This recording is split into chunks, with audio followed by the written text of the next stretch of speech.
নমস্কার বন্ধুরা, চলে এসেছি আবার একটা নতুন ভিডিও নিয়ে। আমি বাবিন সরকার। আমি একজন প্রফেশনাল ট্যারো রিডার, নিউরোলজিস্ট। আজকে কথা বলবো নাম্বার 6কে নিয়ে। নাম্বার 6 যাদের জন্ম তারিখ 6/15/24 বা যাদের টোটাল ডেট অফ বার্থকে যোগ করলে 1 ডিজিটে নাম্বার 6 হয়। যেমন ধরুন date of birth, date of month, date of year, এই তিনটেকে যোগ করলে 1 ডিজিটে নাম্বার 6 হয়। তাদের মধ্যে আমরা এই গুণগুলো লক্ষ্য করি। প্রথমেই বলি, নাম্বার 6 রিপ্রেজেন্ট করে ভেনাস, শুক্রকে। নাম্বার 6 মানে লাভ, রেসপন্সিবিলিটি, ফ্যামিলি। নাম্বার 6 মানে লাক্সারি, গাড়ি, বাড়ি, ফ্যাশন। এগুলো এদের মধ্যে, এই প্রবণতাগুলো এদের মধ্যে লক্ষ্য করা যায়। তবে নাম্বার 6-এর সাথে নাম্বার 3-র অনেক মিল আছে, কারণ দুজনেই গুরু। নাম্বার 3 দেবগুরু, আর নাম্বার 6 দৈত্যগুরু। তাই গুরুর অনেক ট্রেটস নাম্বার 6-এর মধ্যেও লক্ষ্য করা যায়। পার্থক্য একটা বলি, নাম্বার 3 কখনো না টাকার পিছনে দৌড়াবে না। এদেরও টাকার দরকার, কিন্তু তবুও এরা টাকার পিছনে দৌড়াবে না। কিন্তু নাম্বার 6 টাকার পিছনে দৌড়াবে, কারণ নাম্বার 6 দৈত্যগুরু। মানে দুটো কথা আছে এখানে, দৈত্য প্লাস গুরু। মানে এরা আধা স্পিরিচুয়াল হয়, আধা মেটেরিয়াল হয়। তো সেই কারণে এদের মধ্যে একটু টাকার পিছনে দৌড়ানোর একটা প্রবণতা লক্ষ্য করা যায়। নাম্বার 6-এর মধ্যে বিভিন্ন কম্বিনেশন দেখা যায়। যেমন ধরুন 2 + 4 = 6, 5 + 1 = 6, 3 + 3 = 6।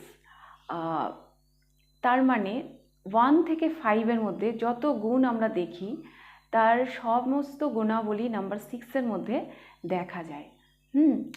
আর নাম্বার 6-এর না আইডিয়া ফিক্স থাকে, এটা লক্ষ্য করা গেছে। কিছু কিছু ব্যাপারে এদের আইডিয়া ফিক্স থাকে।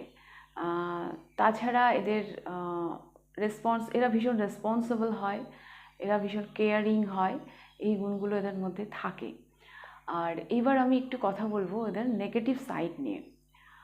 নেগেটিভ সাইডে লক্ষ্য করা গেছে এদের অতিরিক্ত কেয়ারিং নেচারের জন্য আশেপাশের মানুষজন এদের উপর ডিপেন্ড করতে শুরু করে, যার ফলে এরা কিন্তু ডিপ্রেশনে চলে যায়। আর অনেক সময় এটাও দেখা গেছে যে এরা ভীষণ স্ট্রেট ফরওয়ার্ড কথা বলে, যার ফলেও এদেরকে প্রবলেমে পড়তে হয়। এই গেল ওদের নেগেটিভ সাইড। তো এবার বলি এদের জব নিয়ে। জবের ব্যাপারে একটা কথা বলবো, এরা হাইলি ক্রিয়েটিভ হয়। এদের ক্রিয়েটিভিটির মানে যেখানে ধরুন এদের ক্রিয়েটিভিটিকে এরা প্রমাণ করতে পারবে, কোনো ক্রিয়েটিভিটি নিয়ে কাজ করতে হবে, সেখানে এরা কামাল করে দেবে। কোনো বিউটিশিয়ানের কাজ বলুন, কোনো ফ্যাশন ডিজাইনের কাজ বলুন, কোনো রেস্তোরাঁ, এরা খুব ভালো হতে পারে। এরা খুব ভালো অ্যাক্টিং করতে পারে, এরা ভীষণ আর্টিস্টিক নেচারের হয়। তো এই ধরনের কাজ এরা খুব ভালো করতে পারে। তাছাড়াও এরা স্পিরিচুয়ালিটিতেও খুব ভালো করতে পারে। স্পিরিচুয়াল গুরু হিসাবেও খুব ভালো কাজ করতে পারে। তবে এই প্রসঙ্গে আবারও বলি, যেহেতু গুরু কখনো লেবারের কাজ করবে না। তো নাম্বার 6ও কিন্তু লেবারের কাজ করতে চাইবে না।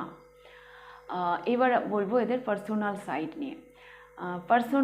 পার্সোনাল সাইডেও এরা ভীষণ ভালো হয়। লাইফ পার্টনার হিসাবে তো ভীষণই ভালো হয়।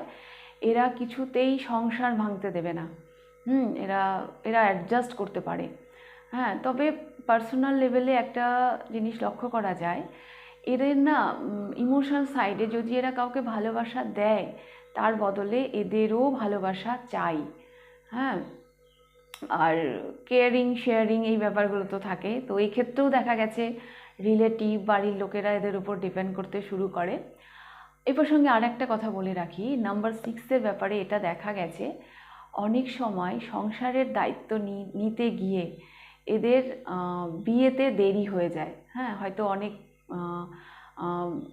অনেক দেরিতে হয়তো ওদের বিয়ে হচ্ছে, বা অনেক সময় এমনও দেখা গেছে যে সংসারের জাতাকলে পড়ে এদের হয়তো বিয়েটাই হলো না। এরকমও দেখা গেছে। তো এই ছিল মোটামুটি একটা আইডিয়া দেওয়ার চেষ্টা করলাম নাম্বার 6 সম্পর্কে। তবে আবারও বলছি, সব নাম্বার 6 কিন্তু এরকম হয় না। হ্যাঁ, ডিপেন্ড করে তা মানে কোন চারা গাছটা কীরকম পরিবেশ পেলো তার ওপর সে কীরকম ফুল ও ফল দেবে। তো একটা মানুষ কীরকম পরিবেশ পাচ্ছে, হ্যাঁ, তার উপর ডিপেন্ড করছে তার নেচার, তার পার্সোনালিটি। তো এটা আমি সব ভিডিওতে বলছি, আগামী দিনেও ভিডিওতে বলতে থাকবো। অনেক অনেক নাম্বার থাকে, এর ভিতরেও অনেক নাম্বার থাকে যেগুলো দেখে আমাদের ডিটেলস বিচার করতে হয়। তো আপনাদেরকে আমি বলছি, যারা পার্সোনাল কনসালটেন্সি আমার কাছে নিতে চান, হ্যাঁ, তারা আমাকে আমার হোয়াটসঅ্যাপ নাম্বারে কন্ট্যাক্ট করবেন। যে কোনো ধরনের consultancy, personal analysis, business related, business compatibility, partner compatibility বা কেরিয়ার রিলেটেড কোনো কোশ্চেন, হ্যাঁ, যে কোনো ধরনের কনসালটেন্সি আমার কাছে নিতে চাইলে আপনারা আমার হোয়াটসঅ্যাপ নাম্বারে কন্ট্যাক্ট করবেন। আমার হোয়াটসঅ্যাপ নাম্বার আমি ডেসক্রিপশন বক্সে শেয়ার করে দেবো। তাহলে আজকের ভিডিওটা আমি এখানেই শেষ করছি। খুব তাড়াতাড়ি চলে আসবো আবার একটা নতুন ভিডিও নিয়ে। নমস্কার।